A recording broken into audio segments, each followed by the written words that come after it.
नमस्कार दोस्तों। ऐसे दान कभी मत करना वरना कंगाल होते नहीं लगेगी देर।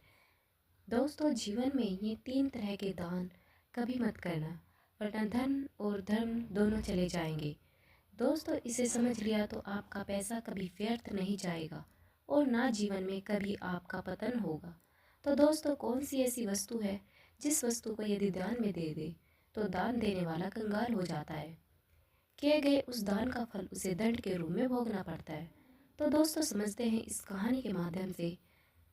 दोस्तों, एक राज्य के जंगल में एक नाग और नागिन रहते थे। दोनों के बीच बड़ा ही गहरा प्रेम था। दोनों एक गुफा में प्रेम पूर्वक रहते थे। एक दिन की बात है, नागिन अपने भोजन की तलाश में जंगल में घूमने के लिए निकल गई। जंगल में पहुंचने पर एक जगह उसने देखा कि गोबर खाने वाला कीड़ा, जो देखने में बहुत बड़ा था। नागिन ने सोचा कि आज भोजन में हमें कुछ मिला तो है नहीं, क्यों ना आज इस कीड़े को ही खाकर अपना पेट भर लूं। इतना सोचने के बाद वो नागिन उस कीड़े के पास जाती है। नागिन उस कीड़े को अपना शिकार बनाने ही वाली थी कि उस समय वह कीड़ा एक मनुष्य के रूप में बदल जाता है। उसने देखा कि कीड़ा एक दिव्य राजा के रूप में परिवर्तित हो गया। यह देखकर वह नागिन बड़ी हैरान थी। राजा तो वहां से चला गया और नागिन वहां से भोजन की व्यवस्था करके अपने नाग के पास लौट आई। नागिन ने यह बात अपने पति नाग से कही कि हे स्वामी, आज मैंने जंगल में एक बड़ी ही विचित्र घटना देखी है, जिसे देखकर मैं बहुत आश्चर्यचकित हूँ। नाग ने पूछा, ऐसा तुमने क्या देख लिया जिसे तुम विचित्र बता रही हो? तब नागिन कहती है, हे स्वामी, आज मैं जब भोजन के लिए जंगल में गई तो मैं एक जगह पर एक बड़े ही विशाल शरीर वाले कीड़े को देखा। मैंने सोचा कि उस कीड़े को अपना भोजन बना लूं। जैसे ही मैं उस पर आक्रमण करने के लिए आगे बढ़ी तो वह कीड़ा एक राजा के रूप में बदल गया। यह बात मेरी समझ में नहीं आई कि अगर वह कीड़ा था तो राजा कैसे बन गया, अगर वह कोई राजा था तो वो कीड़ा कैसे बन गया। नागिन की यह बात सुनकर नाग बहुत जोर जोर से हंसने लगा। कहने लगा, हे प्रिय, मुझे लगता है कि जंगल में आज तुमने राजा धर्मराज को देख लिया, जो इसी देश का राजा है। नाग की बात सुनकर नागिन और भी हैरान हो जाती है। नागिन कहने लगी, हे स्वामी राजा, धर्मराज ने ऐसे कौन से बुरे काम कर दिए जिससे उनको कीड़ा बनना पड़ा? वो इस तरह अधम गति को क्यों प्राप्त हुआ?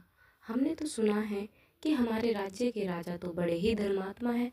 बिना दान पुण्य के तो वह भोजन भी नहीं करते। फिर उनसे ऐसा कौन सा पाप हो गया?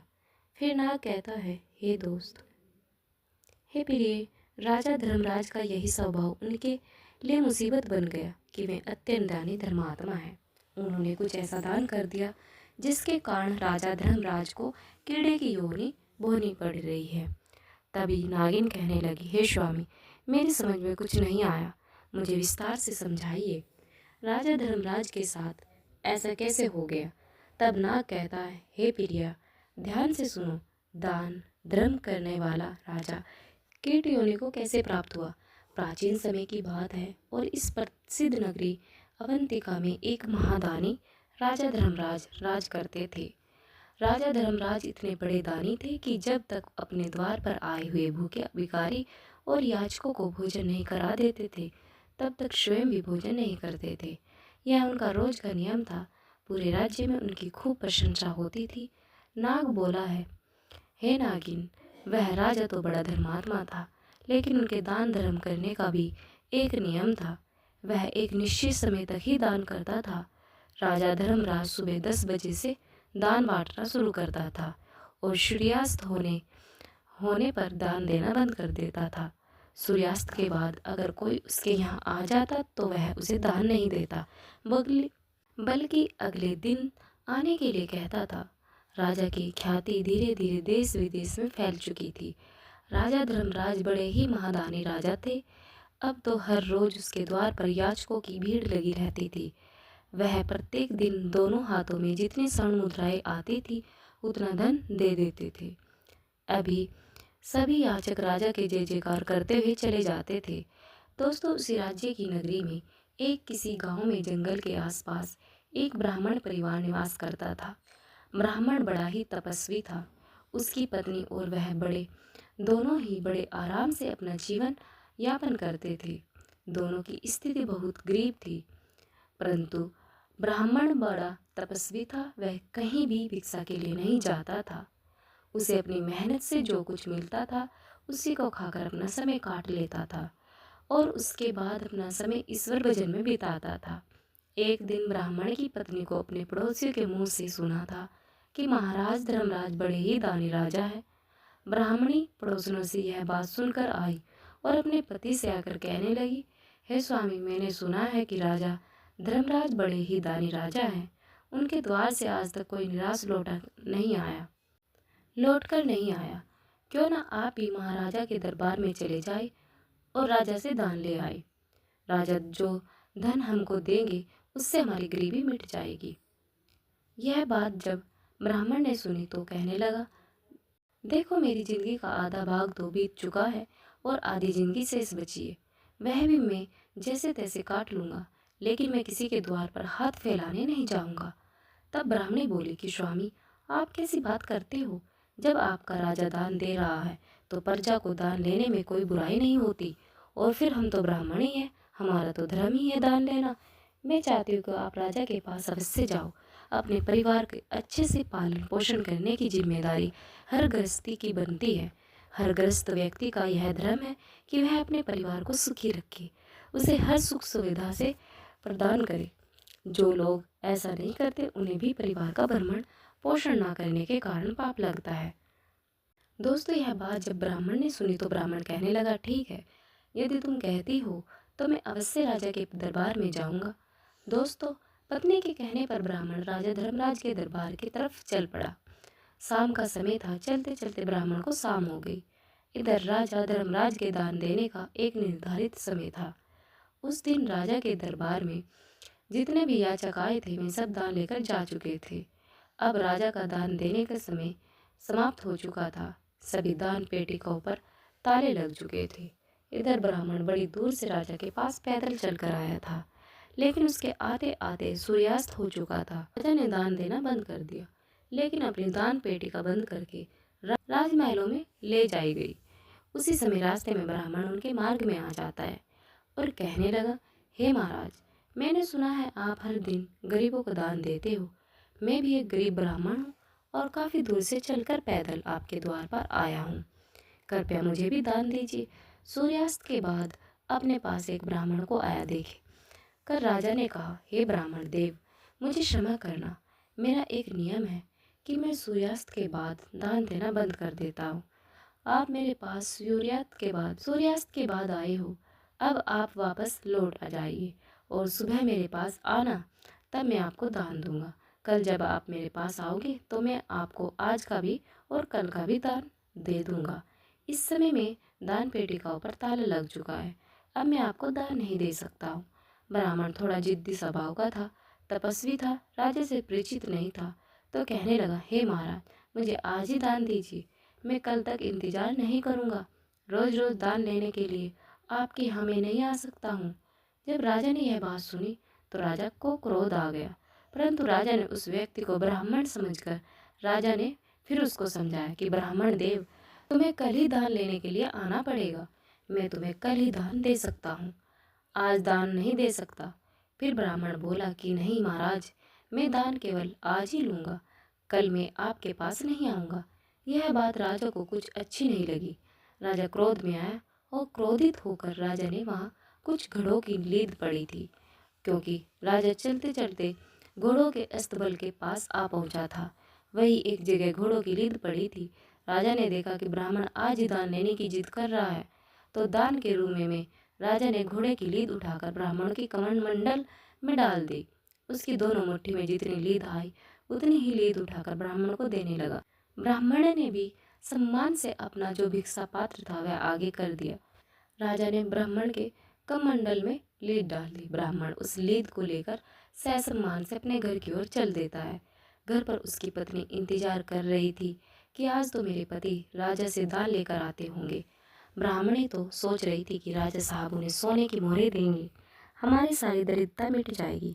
दोस्तों, उधर जब ब्राह्मण को आता देखा तो ब्राह्मण की पत्नी बड़ी प्रसन्न हुई और ब्राह्मण से कहने लगी कि हे पतिदेव, आज महाराज ने आपको कितना दान दिया है।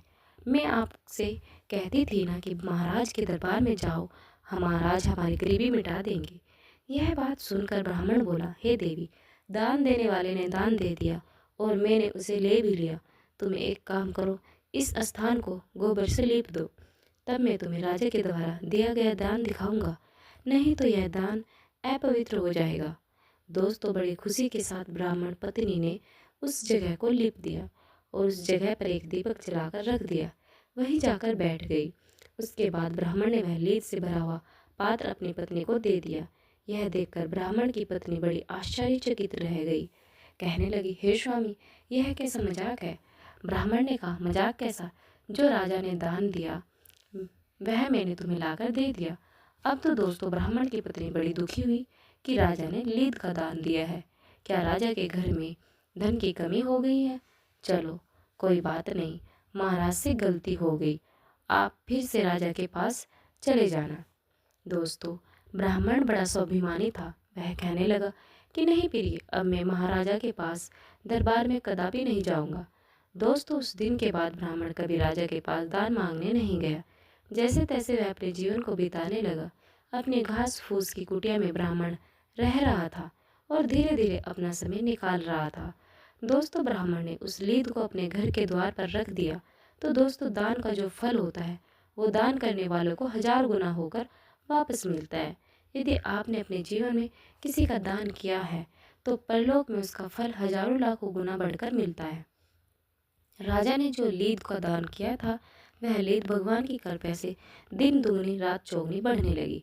ब्राह्मण के घर के द्वार पर धीरे धीरे लीद का एक पहाड़ सा बनता चला गया। लीद का वो ढेर बढ़ते बढ़ते बहुत बीच में हो गया। जैसे ब्याज की दर धीरे धीरे बढ़ती चली गई, इसी तरह राजा के दान का फल बढ़ता जा रहा था। कुछ ही समय में वह एक विशाल टीला सा बन गया।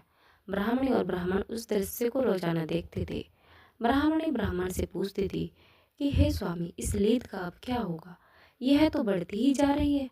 हे स्वामी, अब तो वेदों के ज्ञाता हो, मुझे इसका मतलब बताओ। तब ब्राह्मण ने बताया कि प्रिय, यह राजा का दान का फल बढ़ रहा है और इस फल को उसे ही भोगना पड़ेगा। यदि हम इसे उपयोग में ले रहे होते तो राजा को इसका शुभ फल प्राप्त होता। जबकि यह हमारे किसी काम का ही नहीं है तो इसका परिणाम अब राजा को ही भोगना पड़ेगा। यह बात सुन करके ब्राह्मणी बड़ी सोच में पड़ जाती है और धीरे धीरे समय बीतता चला जाता है। उस लीद का पहाड़ काफी बड़ा हो गया। वर्ष गुजर गए। एक दिन की बात है, राजा धर्मराज वन में शिकार करने के लिए जाता है, परंतु राजा ध्वज को कहीं कोई ओखट नहीं मिलता। जब कोई शिकार नहीं मिलता तो राजाओं के पहले नियम होते हैं कि राजा को जब कोई अखोट ना मिले तो वह बिना अखोटे के वापस लौटकर नगर में नहीं जाते, चाहे उन्हें मार्ग में ही कहीं ना कहीं रुकना पड़े। अब तो राजा धर्मराज विचार करने लगा कि शाम का वक्त हो गया और सूर्यास्त होने के बाद किसी जीव को सताना क्षत्रियों का धर्म नहीं होता, इसलिए अब हमें अखोटे के लिए वन में आगे नहीं जाना चाहिए और यही किसी स्थान पर ठहर जाना चाहिए। अब तो राजा उस जंगल में ही अपने ठहरने का स्थान ढूंढने लगता है। ढूंढते ढूंढते वही उसी ब्राह्मण के घर पहुंच जाता है जिसे राजा ने वर्षों पहले लीद का दान किया था, लेकिन राजा उसे घटना को भूल चुका था। इधर नाग अपनी पत्नी को बता रहा था कि हे नागिन, राजा धर्मराज जब उस ब्राह्मण के घर पहुंच गया तो वहां पहुंचकर राजा ने ब्राह्मण से कहा कि ए ब्रह्मदेव, आज मुझे आपके यहाँ ठहरने के लिए स्थान चाहिए। राजा की बात सुनकर ब्राह्मण कहने लगा, ठीक है, आपका हमारी इस कुटिया में स्वागत है। जो भी रूखा सूखा होगा उससे हम आपको सत्कार करेंगे। दोस्तों, राजा को ब्राह्मण पहचान नहीं पाया। उस रात राजा धर्मध्वज ब्राह्मण की कुटिया पर ठहर जाता है। ब्राह्मण की कुटिया में रूखा सूखा जो भी भोजन था उसे ही ब्राह्मण ने राजा को खिलाकर सत्कार किया। इस प्रकार भोजन करने के बाद राजा ने रात वहीं बिताई और इधर जब सवेरा होता है तो राजा की नज़र ब्राह्मण की कुटिया के बाहर उस लीद के ढेर पर पहुंच जाती है, जो अब एक पहाड़ के रूप में बन गया था। उस लीद के पहाड़ को देखकर राजा ब्राह्मण से पूछने लगा कि हे ब्राह्मण देव, आपकी छोटी सी घास फूस की कुटिया के बाहर यह लीद का ढेर कैसे बना हुआ है, जबकि आपकी कुटिया में तो कोई घोड़ा ही नहीं है? क्या वास्तव में आपके पास इतने सारे घोड़े हैं तब ब्राह्मण ने उत्तर दिया, हम तो पूजा पाठ तप साधना करने वाले ब्राह्मण हैं, हमें भला घोड़ों से क्या काम। तो राजा कहने लगा, फिर आपके घर के बाहर यह लीद का पहाड़ कैसा। तब ब्राह्मण ने उसे समझाते हुए कहा कि देखिए, आप यदि जानना चाहते हैं कि लीद का पहाड़ क्यों है, तो इसके पीछे एक बहुत बड़ा रहस्य छुपा हुआ है। दोस्तों, अब तो उस रहस्य को जानने के लिए राजा की उत्सुकता बढ़ गई। ब्राह्मण बोला, हे मुसाफिर, सालों पहले की बात है, मेरी पत्नी ने मुझे जबरदस्ती राजा के यहाँ दान लेने के लिए भेजा था। वह राजा बड़ा ही दानी धर्मात्मा था। वह रोजाना 1.25 मन सोने का दान करता था। तो अपनी पत्नी के कहने पर मैं राजा के पास दान लेने चला गया।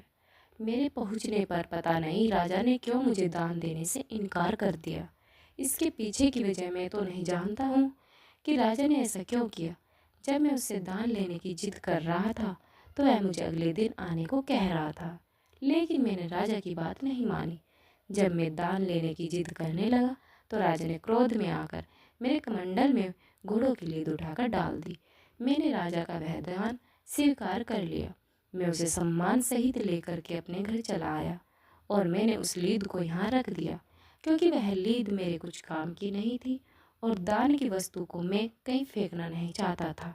तो राजा ने पूछा, हे ब्राह्मण देव, राजा ने तो तुम्हें थोड़ी सी लीद दान में दी होगी, पर यह तो इतना बड़ा पहाड़ कैसे बन गया।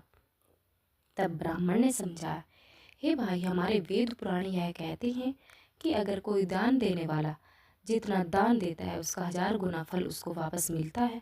राजा का वह दान समय के साथ 1000 गुना बढ़कर जमा हो गया। अब अपने उस दान का फल राजा को खुद ही भोगना पड़ेगा, क्योंकि इसे हमने अपने उपयोग में नहीं लिया। तब नाग बोला, हे नागिन, ब्राह्मण की यह बात सुनकर राजा के रोंगटे खड़े हो गए। उसके पैरों तले जमीन खिसक गई। राजा तो इस बात को भूल चुका था, लेकिन ब्राह्मण के बताने पर राजा को वह सारी बातें याद आ जाती है कि मैंने ही यह लीद एक ब्राह्मण को दान में दी थी। अब तो राजा बहुत ज़्यादा घबरा गया। दोनों हाथ जोड़कर ब्राह्मण से पूछने लगा, हे ब्राह्मण, राजा इसका फल कैसे भोगेगा, मुझे इतनी बात बता दो। ब्राह्मण ने कहा, देखो, यह लीद का ढेर अब उसी राजा को खाना पड़ेगा। जब तक वह इसे खा नहीं लेता तब तक यह बढ़ता रहेगा। ब्राह्मण की बात सुनकर राजा की आत्मा कांप उठी। उसने सारी बात बता दी कि मैं वही राजा हूँ जिसने आपको लीद का दान किया था। अब आप मुझे क्षमा करें और मुझे इतना उपाय जरूर बता दें कि मेरा उद्धार कैसे होगा। मैं इतने बड़े विशाल लीद के पहाड़ों को कैसे खा पाऊंगा। यह तो बहुत बड़ा ढेर हो गया है, इसका कोई उपाय तो होगा। जब राजा ने अपनी पहचान बताई तो ब्राह्मण को पहचान लिया और कहने लगा, यदि आप ही वह राजा हो तो इसका परिणाम तो तुम्हें भोगना ही पड़ेगा, क्योंकि दान देने वाला यदि किसी ऐसी वस्तु का दान देता है जो वस्तु अनुपयोग होती है, जो वस्तु अखाद्य है, जिस वस्तु को दान में दिया जा रहा है वह दान पाने वाले के किसी काम की नहीं है, तो दान की गई वस्तु का फल व्यर्थ जाता है। लेकिन तुमने मुझे जानबूझकर ऐसी वस्तु दी जिसका फल बढ़कर अब 1000 गुना हो गया है। अब यह आपको ही भोगना पड़ेगा। दोस्तों, यह सुनकर राजा ब्राह्मण के चरणों में गिर जाता है। राजा कहने लगता है, ब्राह्मण देव, मुझे आप ही कोई उपाय बताए, मेरा पाप कैसे नष्ट होगा। तो ब्राह्मण कहने लगा कि हे राजन, आपके किए का फल तो आपको ही भोगना पड़ेगा। यदि तुम इस लीद को खाने से बचना चाहते हो तो एक दूसरा उपाय मैं तुम्हें बताता हूँ। यदि तुम वह उपाय कर लेते हो, यह लीद तुम अकेले खाने से बच जाओगे। इसमें फिर बहुत सारे हिस्सेदारी हो जाएगी। यदि तुम वह उपाय नहीं करोगे तो तुम्हें अकेले ही खाना पड़ेगा। तब ब्राह्मण ने उपाय बताया, स्वयं ही निंदा करवाओ। यदि आप अपनी स्वयं ही निंदा करवाओगे, जितनी इस देश में तुम्हारी निंदा होगी उतनी ही लीद घटकर कम हो जाएगी। तब राजा बोला, हे ब्राह्मण, मेरी निंदा भला कौन करेगा, मैंने निंदा जैसे काम किए ही नहीं, तो मैं एक दानी राजा हूँ, लोग मेरी प्रशंसा करते हैं।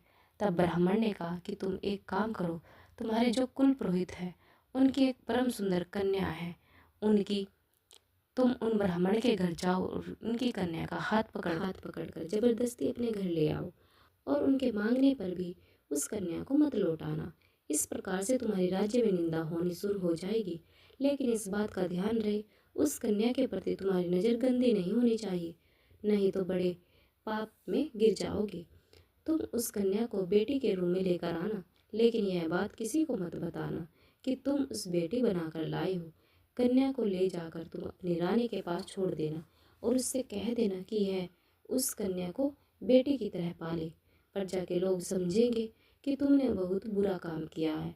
फिर तो पूरे राज्य में तुम्हारी निंदा होनी शुरू हो जाएगी और यह लीद का ढेर घटकर बहुत कम हो जाएगा। दोस्तों, राजा को यह उपाय समझ में आ गया। राजा बड़ा हताश था। उस लीद के ढेर को देखकर व्याकुल हो रहा था। अब तो राजा अपने राज्य को लौटा और राज्य में आकर वह सीधा अपने कुल पुरोहित के घर पहुंच जाता है। कुल पुरोहित ने जब राजा को अपने घर में देखा तो ही उदास था। कुल पुरोहित ने पूछा, हे राजन, आप इतने उदास क्यों हो?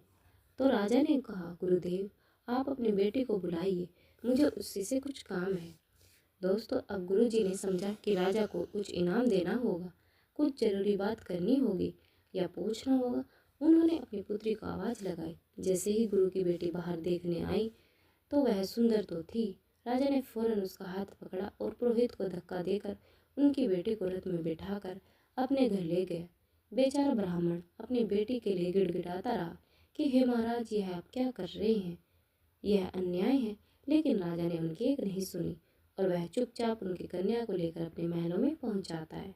महलों में पहुंचकर उसने अपनी रानी से कहा कि महारानी, यह हमारी पुत्री है, इसको कोई कष्ट नहीं होना चाहिए, इसे बड़े प्रेम से पुत्री की तरह रखना। यह बात किसी को बाहर तुम्हें नहीं करनी। रानी ने पूछा कि महाराज, आप इसे लेकर क्यों आई हो? यह तुम्हारे गुरु की बेटी है। तब राजा ने कहा, रानी, तुम चुपचाप तमाशा देखती जाओ, मैं जो कर रहा हूँ अपने उद्धार के लिए कर रहा हूँ। दोस्तों, जब राजा अपने गुरु की कन्या को लेकर के आया था तो पूरे नगर के लोगों ने उसे देखा था। उस समय तो किसी ने कुछ नहीं कहा, लेकिन धीरे धीरे राजा की बुराई होनी शुरू हो गई। पूरे राज्य में लोग उस राजा की निंदा करने लगे कि राजा बहुत ही गंदा व्यक्ति है, जिसने अपने गुरु की बेटी को पत्नी बनाकर जबरदस्ती अपने घर में रख लिया। हम तो पहले ही कहते थे कि राजा बड़ा नीच है, यह लोगों को दान दे कर केवल दिखावा कर रहा है। कितना नीच राजा है। इधर नाग बोला, हे नागिन। इस प्रकार पूरे नगर में राजा की बुराई होने लगी। सब लोग कहने लगे कि ऐसे राजा का क्या भरोसा जो अपने गुरु का ही नहीं हुआ। दोस्तों, इधर राजा के नगर में जैसे जैसे राजा की निंदा हो रही थी, वैसे ऐसे ब्राह्मण के घर के द्वार पर वह लीद का ढेर कम हो रहा था। जो जो लोग राजा की निंदा कर रहे थे, वह लीद के उस ढेर में हिस्सेदार होते चले जा रहे थे। धीरे धीरे उस लीद का संपूर्ण ढेर कम हो गया और केवल जितनी राजा ने दान में दी थी उतनी ही लीद का ढेर रह गया। राजा कुछ दिनों के बाद वहां जाता है तो देखता है कि ब्राह्मण के घर के आगे लीद का ढेर तो था, पर अब थोड़ा ही बचा था। दोस्तों, राजा का यह हाल हो गया था कि वह जिस रास्ते से निकलता था उसी रास्ते से राजा को घृणा भरी दृष्टि से देखा जाता था। एक दिन राजा जब उस ब्राह्मण के द्वार पर पहुंचा तो उसने देखा कि लीद का ढेर सिर्फ उतना ही रह गया जितना उसने दान दिया था। यह देखकर राजा बड़ा खुश हुआ। वह एकदम से ब्राह्मण के चरणों में गिर पड़ा और बोला, हे ब्राह्मण देव, आपने पहाड़ जैसी लीद का ढेर तो कम करवा दिया। जिन जिन लोगों ने मेरी निंदा की होगी उनके हिस्से में वह लीद चली गई, लेकिन यह थोड़ी सी शेष रह गई। अब इसका भी कोई ना कोई उपाय बता दो। तब ब्राह्मण ने कहा, राजन, यह तो लीद लीद रह गई, यह तुम्हारे हिस्से की है, तुम्हें इसे किसी न किसी जन्म में खानी ही पड़ेगी। खाने के लिए किसी जन्म में कीट की योनि धारण करनी पड़ेगी। तब राजा बोला, महाराज, कोई ऐसा उपाय बता दो जो यह खत्म हो जाए। तब ब्राह्मण एक उपाय बताता है कि राजा, मेरा एक गुरु भाई है, तुम्हारी इसी नगरी में रहता है। वह बड़ा ही विद्वान और ईश्वर भक्त है। वे दोनों पति पत्नी बड़े ही सज्जन हैं, हर समय ईश्वर के ध्यान में लगे रहते हैं। लगता है उन दोनों ने तुम्हारी बुराई नहीं की होगी। यदि वह दोनों तुम्हारी आलोचना करते हैं तो यह लीद का ढेर आज समाप्त हो जाएगा। दोस्तों, यह बात सुनकर राजा कहने लगा, ठीक है, मैं इसे भी प्रयास करता हूँ, मैं उनसे भी अपनी निंदा करवा लेता हूँ। दोस्तों, अब तो राजा ने अपना भेष बदल लिया और भेष बदलकर राजा उस ब्राह्मण के घर पहुँच जाता है। राजा ब्राह्मण के घर आए तो ब्राह्मण ने राजा का बड़ा ही स्वागत किया और बैठने के लिए उचित आसन दिया। उस आसन पर राजा बैठ जाता है, परंतु राजा के मन में भीतर एक बड़ा विचार चल रहा था। तो राजा ने उस ब्राह्मण से कहा कि ब्राह्मण देव, मैंने सुना है यहाँ का जो राजा है वह बड़ा अन्यायी है। ब्राह्मण देव कहने लगा, मुझे नहीं पता, क्योंकि उसने अपने गुरु की पुत्री को बलपूर्वक अपने घर में रख लिया है। ब्राह्मण बोला, मुझे नहीं पता। राजा अपने ही मुख से अपनी बुराई करने लगा, कहने लगा, बताओ, अपने गुरु की पुत्री को अपने घर में रख लिया, यह कहाँ का अन्याय हुआ? बड़ी ही दुष्ट राजा है। ब्राह्मण देव बोले, भाई मुझे नहीं पता, यह सब बातें मुझे क्यों सुना रहे हो? मैं इन चीज़ों में ध्यान नहीं रखता हूँ। जब राजा ने बार बार उस ब्राह्मण को उकसाया राजा की आलोचना करने के लिए, फिर भी उसने आलोचना नहीं की। तब ब्राह्मण ने देखा कि यह व्यक्ति राजा की बहुत निंदा कर रहा है और यह चाह रहा है कि मैं भी राजा की निंदा करूं। जरूर कोई विशेष बात है। तब ब्राह्मण ने अपने तपोबल से देखा तो समझ गया कि यह तो स्वयं यहाँ का राजा है और मुझसे अपनी आलोचना करवाना चाहता है, क्योंकि एक अनुपयोगी वस्तु दान में दी है जिसका पाप इसे भोगना पड़ेगा, और यह चाहता है कि मैं इसकी निंदा कर दूं तो उसका पाप मुझे मिल जाए। यह तो अपने पाप में मुझे शामिल करना चाहता है। तब ब्राह्मण कहने लगे, हे राजन, मैं तुम्हें पहचान गया हूँ। भलाई इसी में है कि आप मेरे यहाँ से वापस लौट जाए। मैं कभी किसी की आलोचना नहीं कर सकता, कभी किसी की बुराई नहीं कर सकता हूँ। तुम्हारा पाप तुम्हें ही भोगना पड़ेगा। ब्राह्मण ने फटकार लगाते हुए राजा को वहाँ से भगा दिया। दोस्तों, निराश होकर राजा वहाँ से लौटकर चलता है और उसी ब्राह्मण के घर आया जहाँ वह लीद का ढेर लगा हुआ था। ब्राह्मण के चरणों में गिरकर राजा कहने लगा, हे ब्राह्मण देव, अब इसका कोई और उपाय नहीं है क्या? तब ब्राह्मण ने कहा, राजन, यदि उन्होंने तुम्हारी निंदा नहीं की तो समझ लो अब तुम्हें ही यह सब खाना पड़ेगा, चाहे जैसे खाओ। यह बात सुनकर राजा कहने लगा, हे ब्राह्मण देव, यदि मैंने इसके लिए ग्रहण किया और उसको तब खाया तो जाने कितने जन्मों तक मुझसे पाप होते रहेंगे। क्यों ना आप अपने मंत्र शक्ति से मुझे कुछ समय के लिए एक कीट बना दो। कीड़ा बनकर मैं इस लीद को खा जाऊंगा। ब्राह्मण कहने लगा कि नहीं राजन, मैं तुम्हें कीट भी नहीं बना सकता, इतनी शक्ति मेरे अंदर नहीं है और यह काम तो विधाता का है। परंतु मैं तुम्हें इतना बता सकता हूँ कि यहाँ से मरने के बाद तुम एक कीट बनवाओ। जब तुम अपने हिस्से की इस लीद को खा जाओगे तब तुम श्राप मुक्त हो जाओगे, क्योंकि तुमने जीवन में कोई पाप नहीं किया, हमेशा दान किया है। तुम्हारी महान दानियों में गिनती है। तुमने हमेशा भूखे गरीबों को दान पुण्य करवाया है। तुमने हमेशा गरीबों और भीखमंगों को दान दिलाया है, परंतु तुम भूल गए, यह पाप कर दिया, इसलिए तुम्हें यह लीद खानी ही पड़ेगी। कीट तो तुम्हें अवश्य ही बनना पड़ेगा, लेकिन इसको खाते ही तुम अपने मानव योनि को प्राप्त हो जाओगे। दोस्तों, इधर नाग अपनी नागिन को सुनाता है कि हे प्रिय, कुछ दिनों के बाद वह राजा यमराज की मृत्यु हो गई और मृत्यु के बाद उसे गोबर खाने वाले कीट के रूप में जन्म मिलता है, और जिस जगह पर वह लीद पड़ी हुई उसी जगह पर वह कीड़ा जाकर लीद खाने लगता है। धीरे धीरे कई वर्षों से उस लीद को वह कीट हटवा रहा है।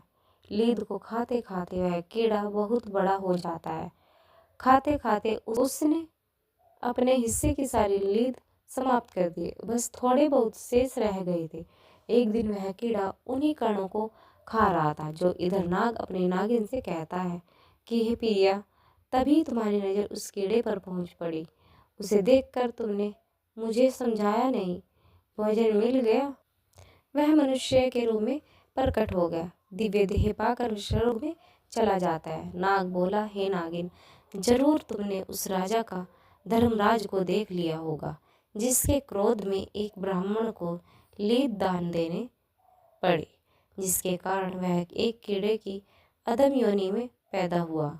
दोस्तों, जो व्यक्ति अनुपयोगी वस्तु का दान करता है, क्रोध और वशीभूत होकर दान देता है तो परिहास वश दोनता है, अहंकार वश दान देता है तो वह हमेशा पाप का भागी होता है। परिहास वश दान देता है, अहंकार वश दान देता है, वह हमेशा पाप का भागी होता है। दान देने से पहले मनुष्य को अपनी अंतरात्मा को टटोलना चाहिए। यदि दान देने की समर्थ नहीं है तो दान नहीं देना चाहिए। अगर दे भी दे तो इन बातों को ध्यान में रखें। क्योंकि आप क्रोधवश, उपहासवश और किसी अनुपयोगी वस्तु का दान देते हैं या भोजन करते हैं, यदि उसके काम में नहीं आती तो वह दान नहीं कहलाएगा। हमारे द्वारा दिया गया दान हमें कई गुना होकर वापस मिलता है, चाहे वे इस जन्म में मिले या फिर अगले जन्म में। यदि हमने किसी के लिए खाने की वस्तु दान दी है तो आने वाले कई जन्मों में हमारे लिए भी कभी भोजन का संकट नहीं होगा। यदि हमने किसी का मजाक उड़ाया, अहंकारवश दिया, तो उसका फल हमें कई गुना भोगना पड़ता है। दोस्तों, इस प्रकार से राजा को वह लीद खाकर उस पाप से छुटकारा मिला। तो दोस्तों, ऐसी किसी चीज़ को आप दान ना दें जो किसी काम के नहीं है। तो इन बातों को विशेष ध्यान रखें कि उस समय आप पर क्रोध की मुद्रा न हो, उस समय आप अहंकार में न हो, नहीं तो उसका उल्टा फल भोगना पड़ता है। आशा करती हूँ वीडियो में दी गई जानकारी आपको पसंद आई होगी। आपको वीडियो पसंद आए हो तो वीडियो को लाइक करके चैनल को सब्सक्राइब अवश्य करें। धन्यवाद।